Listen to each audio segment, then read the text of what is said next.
When I was a child, my parents both had to work. They had to work long hours, and there were several hours after school that nobody was home. So sometimes my brother and I would decide to come here to the library. And it was always a safe place that my brother and I could come to, but there wasn't half as much to do at the library when we used to come that there is now. And the great thing about the library is that they're always expanding their programs. Books are only a small portion of what the library is. Yeah, when I tell people what we're doing here at the library, they're surprised and almost shocked in some cases that really that you do that at the library.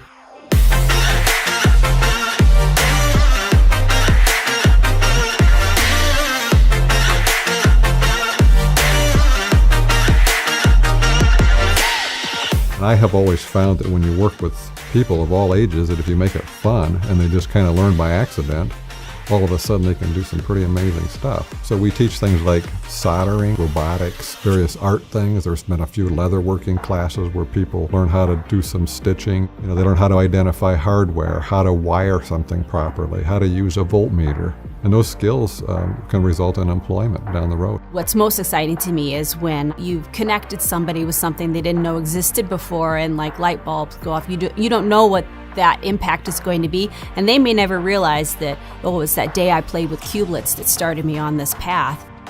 We're not just a brick and mortar place. We're out in the community, and we have 8 mobile library routes on a twice-a-month period. We see most of the preschools in the area. We see some of the senior facilities. Our doorstep delivery service brings things to their doors. And then we also have another service called Lobby Stops. And we go into some of our senior living facilities and let them browse items. So when they see us, it's nice to get all those smiling faces. The library is full of people who want you to ask them questions and talk to them. When people are here in the library, sometimes people know what they're looking for, sometimes they don't. So from my knowledge, I am the second social worker inside of a library in the state of Indiana. To be able to provide services that are already out in the community and connecting those resources with people here at the library. In the past couple weeks, I've had a lot of references to food pantries out in the community, as well as where people can apply for food stamps, how to get to the trustee's office. I've sat down and helped people fill out paperwork for Medicare, Medicaid, to make sure that all their information is correct and they make sure they have the best possible chance at getting those resources. Since I've been going here, I've opened up more because the librarians, they're like family. They're wonderful people. They accept us.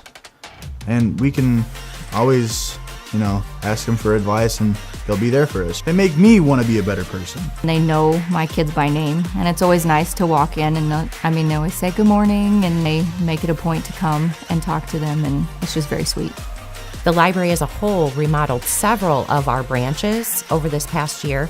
Beautiful locations. Cool Spring is gorgeous. Rolling Prairie, I could sit and read at the Rolling Prairie branch all afternoon. And I give a lot of credit to the board and to the people who are running the library because, you could spend hours here, and we try to.